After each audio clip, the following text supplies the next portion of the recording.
This week's AMC Scream Unseen took us back to the late 80s. And the old mascot TV shows, we got treated to Buddy from the creator of Too Many Cooks on Adult Swim, Casper Kelly. Is it any good? Here's my spoiler-free review. Welcome to Deadsville. Greetings, Boo Believers. Deadsville's Ronin James here. And yes, I caught Buddy at the Scream Unseen at AMC last night.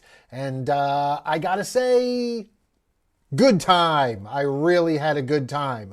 The theater was packed, and there was a lot of laughter, and yeah, everybody seemed to be really enjoying this one. So I'm going to get into it a little bit without going into spoilers and tell you why this one is worth checking out this Friday, August 28th. Before I get into it, if you're just joining me, my name's Ronin James. I have been a stuntman, stunt coordinator, actor, now director, and content creator.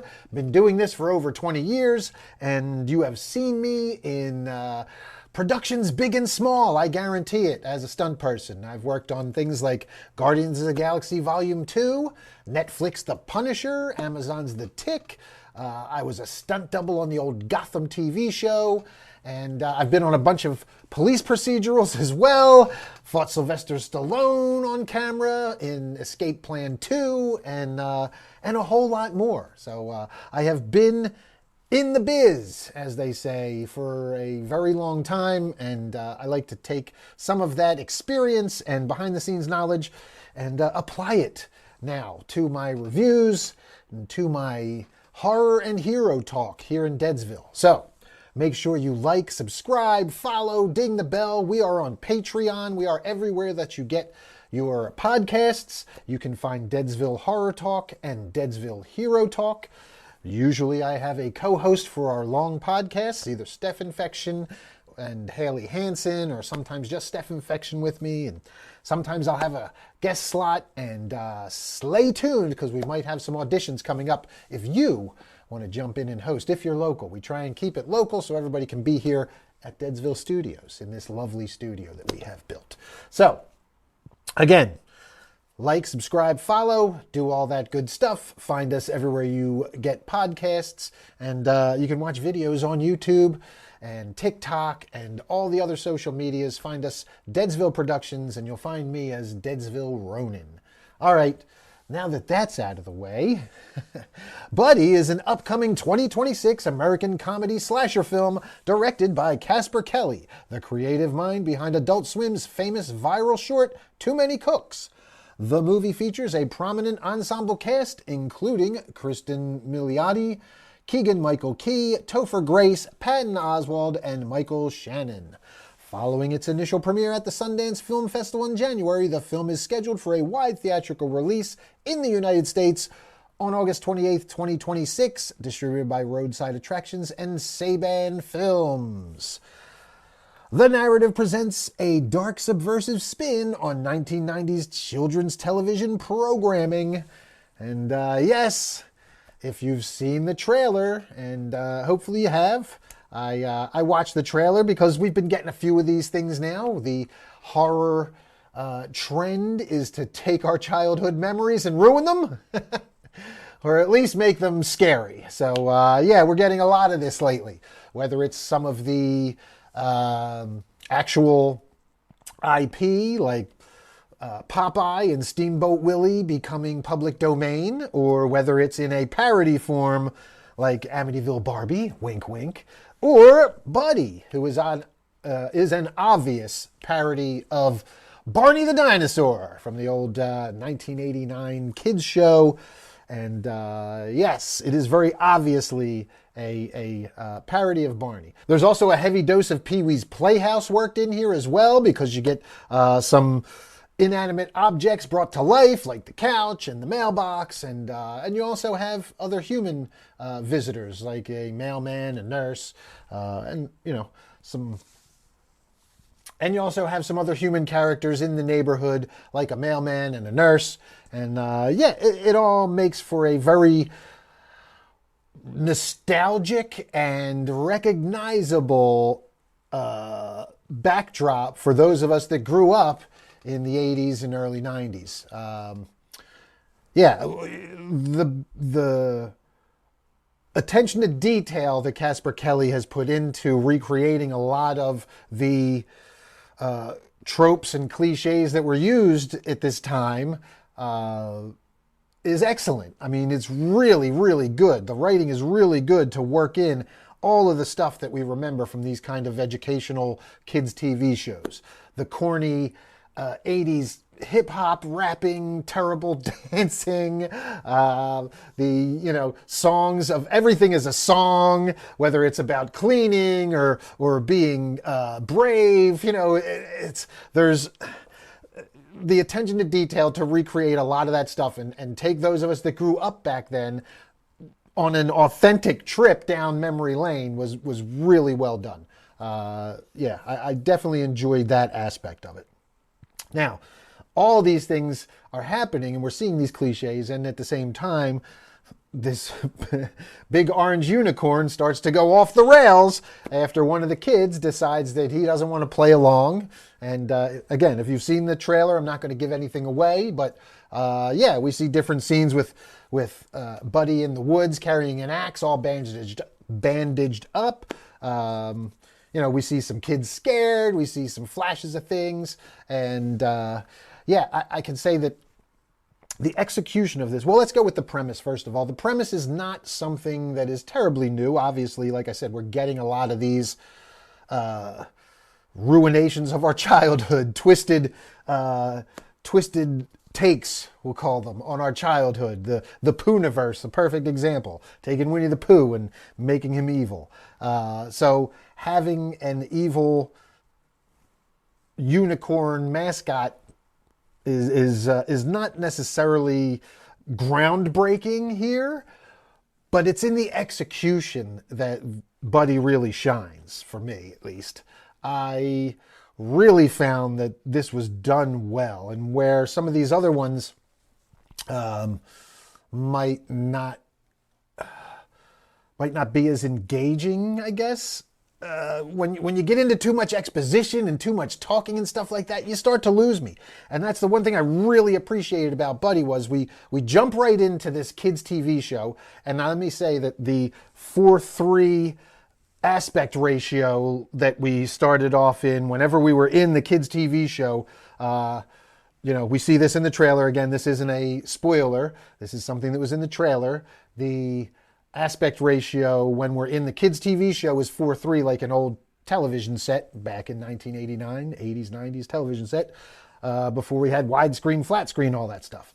When we jump to reality, then we are full widescreen, full screen on the wall. So it was a very simple but very effective technique used, editing technique, I guess. I'm sure that was a creative choice made ahead of time, but in editing, your editor's the one who's, 4:3 aspect ratio, 16:9 aspect ratio, and he's going to be the one bouncing all that back to forth.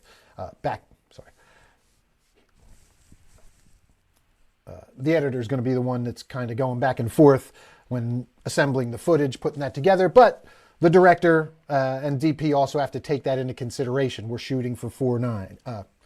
We're shooting for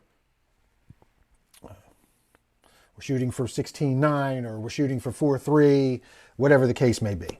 So I thought that was a really good way to differentiate. When we were in the 4:3 aspect ratio, we did also get some of the kind of grainy television resolution that you would get from an old tube television back in the day. So it was very well done from a technical aspect. And I also want to shout out the set decorators and art department on this, because man, the attention to detail of recreating one of these old 80s, 90s kids shows, excellent. They did an excellent job recreating all this stuff and building all this stuff from scratch. I assume it was shot in a soundstage, the majority of it, that was, aside from the reality stuff, which was shot in a house, I assume, somewhere, because it's family-oriented stuff. But all of the Buddy footage, soundstage, and they probably built that whole thing from scratch, and it just looked, it was amazing. And the bright colors, the 80s colors, the neon. That was another thing that just, it was very period correct. Like all of the details were very correct for the period, and I really appreciated it. Especially like, and it was, it was cringy because I grew up through that, and I remember I'm looking at it now. I'm like, oh, these raps are so bad. Oh my God, we sang everything. Kids sang everything. I get it, but man, these are some bad, cringy songs. But they were like spot on for what we had growing up in the 80s and 90s TV shows like this. So, let's touch on the acting. So the actors on screen, usually, I think kids are a mixed bag, but the kids in this one, I thought did a really good job.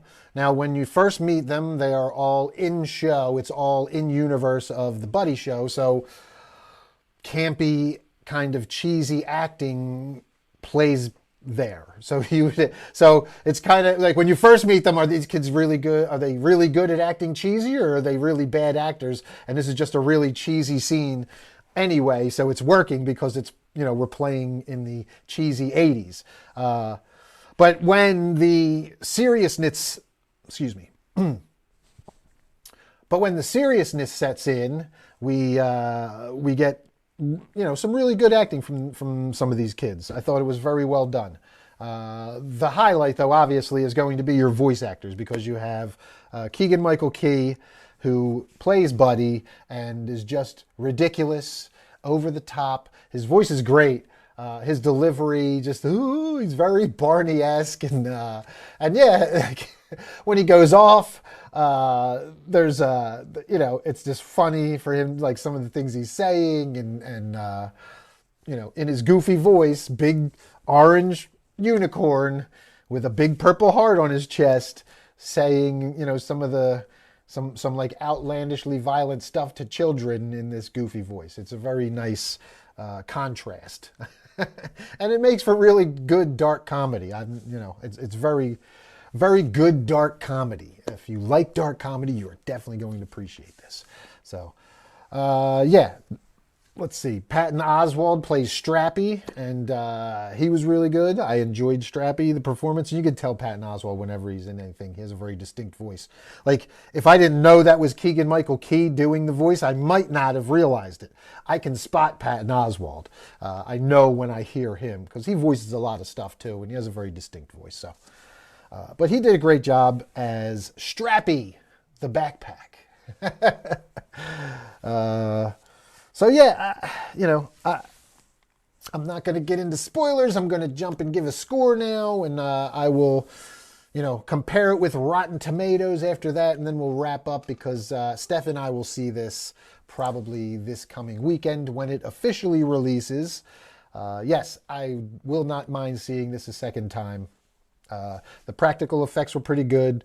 I will say, okay, maybe I have two complaints, and I won't even complain that much. I will have two, negatives, I will say. There were a ton of positives on this, but the two negatives, I will say, there were some pacing issues here.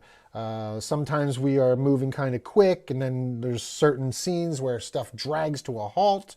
And, obviously when we come out of the kids show and we jump into reality and things are happening in reality that are moving the plot forward, it does slow things down. They might have been able to move that a little quicker, but I felt like it was kind of necessary to give us that, because that kind of builds around our story. And that is one of the reasons that I really like this. The writing was very show, don't tell.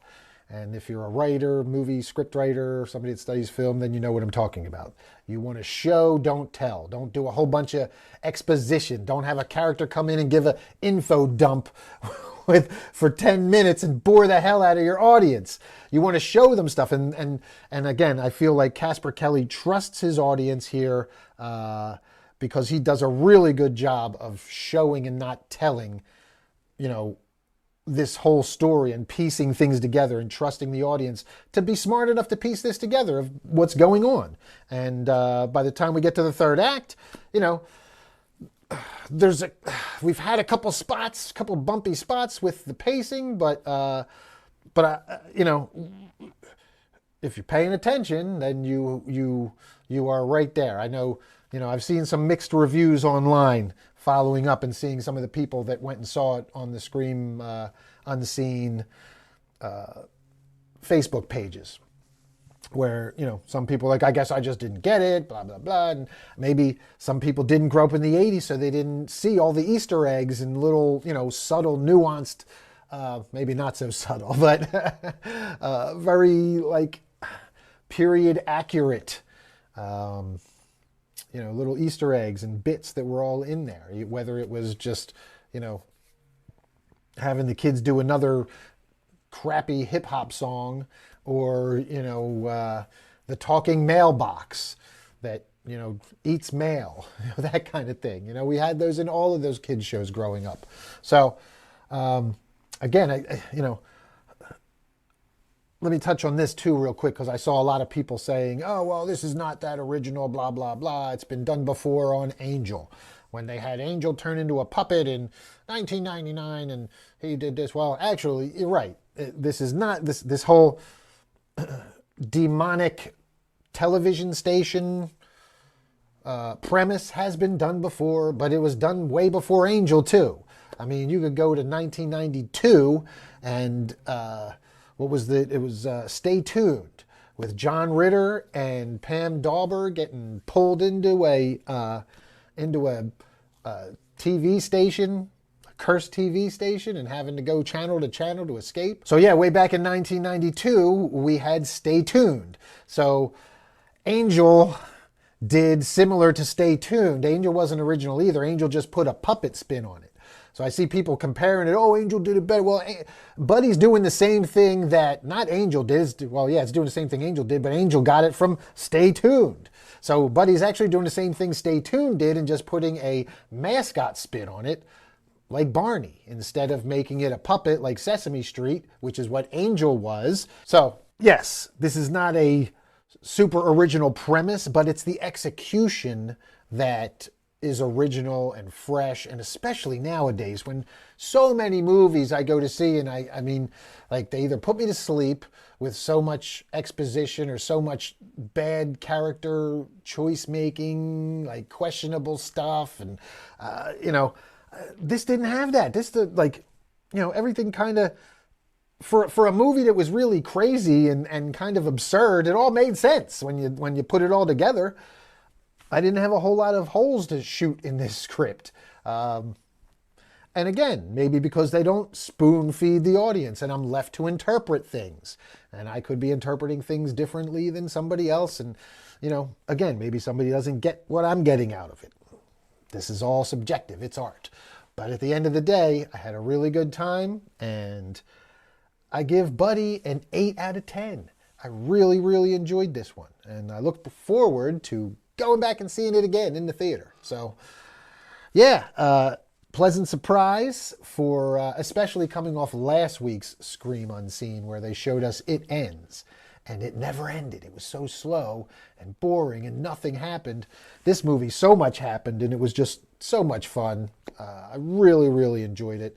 And again, this was kind of similar to Ice Cream Man, I guess, which was also on a Scream Unseen not too long ago.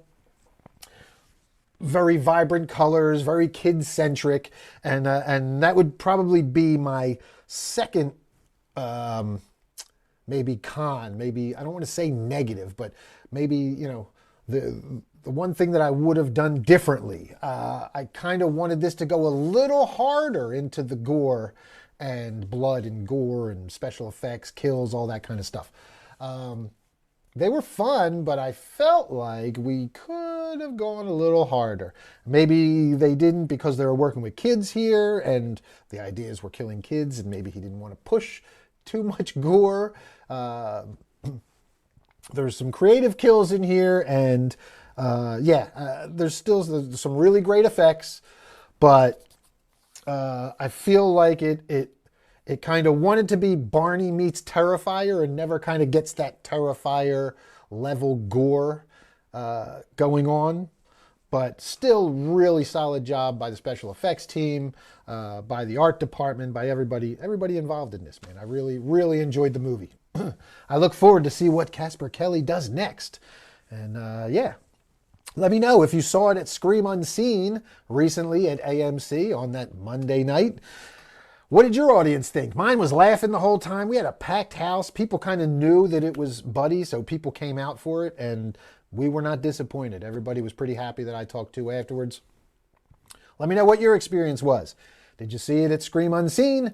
Are you going to see it when it comes to theaters? Do you remember Barney and all of those corny, campy 80s, I love you, you love me kind of kumbaya songs for kids? Leave some comments. Let me know your thoughts and leave your review. Maybe I will read it when we do our full review next week on Deadsville Horror Talk. All right, until next time, Boo Believers, stay spooky.